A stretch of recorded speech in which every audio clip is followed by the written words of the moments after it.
दोस्तों नमस्कार, मैं डॉक्टर वेद प्रकाश कौशिक। आज हम बात कर रहे हैं योग क्या है। क्योंकि योग क्या है ये जानना बहुत जरूरी है, क्योंकि योग दिवस आ रहा है।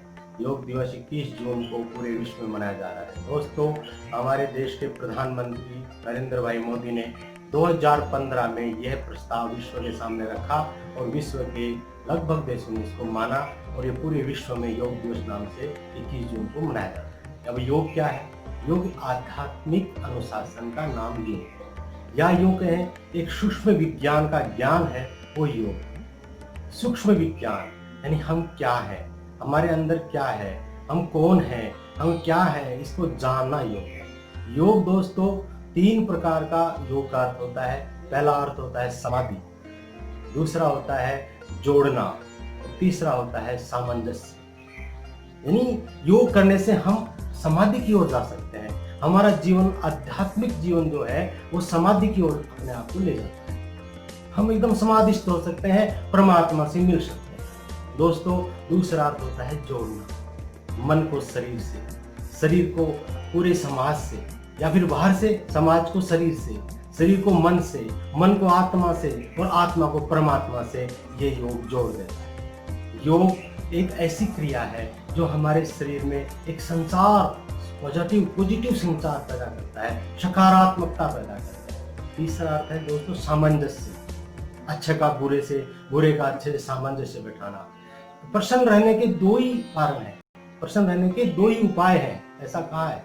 प्रसन्न कौन रहता है? परिस्थितियां अनुकूल हो तब हम प्रसन्न रहेंगे, और हमारी आवश्यकताएं कम हो तो हम प्रसन्न रहेंगे। दोस्तों ये सामंजस्य है। हमारे पास साधन कम है और हम दुखी हैं, नहीं ऐसा नहीं। साधन कम है तो सामंजस्य बैठाएं, परिस्थितियों को अपने अनुकूल बनाएं और जो साधन है उनसे ही अपना काम चलाएं। 100 रुपए है तो 100 रुपए से काम चलाएं, 1000 रुपए के लालच में रहें। अपने जीवन को सामंजस्य युक्त बनाएं, समाज को सामंजस्य युक्त बनाएं। ये योग कहते हैं। योग हमें आगे बढ़ने के लिए प्रेरित करता है। योग हमें अपने जीवन को उच्च कोटि तक ले जाने के लिए प्रेरित करता है। हमारे शरीर को आगे अध्यात्म की ओर, परमात्मा की ओर, उच्च कोटि की ओर ले जाता है। योग हमें सकारात्मकता की ओर ले जाता है। योग का प्रारंभ कब हुआ? योग का प्रारंभ आदि योगी महादेव शिव ने किया। कब? जब हिमालय में वो एकांत में बैठे थे, उनको लगा कि लोगों को भी ये बातें दिखानी चाहिए, सिखानी चाहिए, उच्च कोटि तक ले जाना चाहिए, अध्यात्म की ओर ले जाना चाहिए। अध्यात्म और विज्ञान ये दोनों एक दूसरे के पूरक हैं। विज्ञान से बिना अध्यात्म नहीं है, अध्यात्म बिना विज्ञान नहीं है। धर्मांधता अलग है, उससे दूर रहें। अंधविश्वास अलग है, उससे दूर रहें। अध्यात्म की ओर जाएं और अपने आप को उच्च कोटि तक ले जाएं। दोस्तों अपने जीवन में योग को उतारें, योग को अंदर समाहित करें, तो आपको पता चलेगा कि हम आदि योगी के वंशज हैं। आदि योगी ने हमें सिखाया है।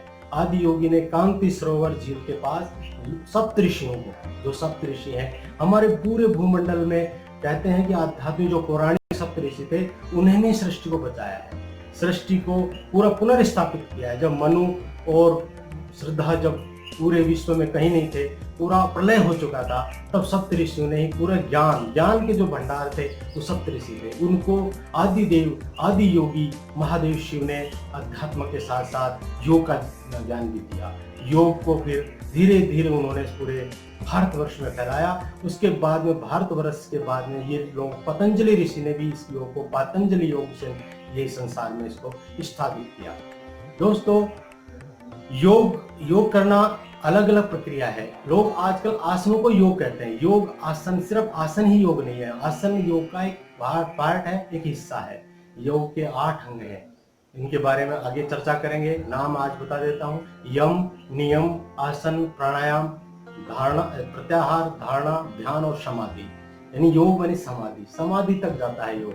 तो दोस्तों आज से हम प्रारंभ करेंगे योग के बारे में जानकारी, और योग हमारे जीवन में उतारना है तो हमें करना पड़ेगा योग 4 प्रकार के मुख्य रूप से होते हैं। अब कई लोग कहते हैं हम तो आसन नहीं करते, हम तो भक्ति नहीं करते, हम अध्यात्म की ओर नहीं है, लेकिन 4 प्रकार के योग लगभग सब लोग करते हैं। और उनसे कौन सा क्या क्या जुड़ा होता है वो मैं इस वीडियो माध्यम से आपको बता रहा हूँ, अभी यही बता रहा हूँ। यानी पहला है कर्म योग। कर्म योग शरीर का प्रयोग करता है, यानी कर्म योग में शरीर जुड़ता है, और ज्ञान योग में मन जुड़ जाता है। मन से अगर हम ज्ञान की ओर ले जाते हैं तो मन जुड़ता है। और भक्ति योग भावना को जोड़ता है।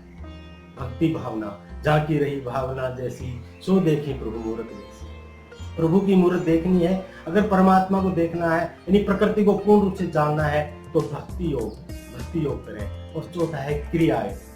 क्रिया ऊर्जा का प्रयोग करता है। हमारे अंदर ऊर्जा होगी तो हम क्रिया करेंगे। क्रिया करने के लिए ऊर्जा की आवश्यकता है। कोई भी क्रिया करने के लिए ऊर्जा की आवश्यकता है। दोस्तों, ये 4 योग हैं और इनके अलावा भी और योग हैं, जैसे कोई हठ योग भी करते हैं और कोई अनुबंध करके बंद योग भी करते हैं। पातंजलि योग भी है, भक्ति योग है, ज्ञान योग है। इसके बारे में अलावा और भी 8 अंग जो योग है, अष्टांग योग है और काफ़ी योगों की चर्चा हम अगले वीडियो में करेंगे। दोस्तों, देखते रहें मेरा यूट्यूब चैनल, अगर सब्सक्राइब नहीं किया तो कर लें, और अगर दोस्तों अच्छा लगे तो लाइक करें, अपने दोस्तों के साथ शेयर करें। थैंक यू दोस्तों। जय आयुर्वेद, जय योगा।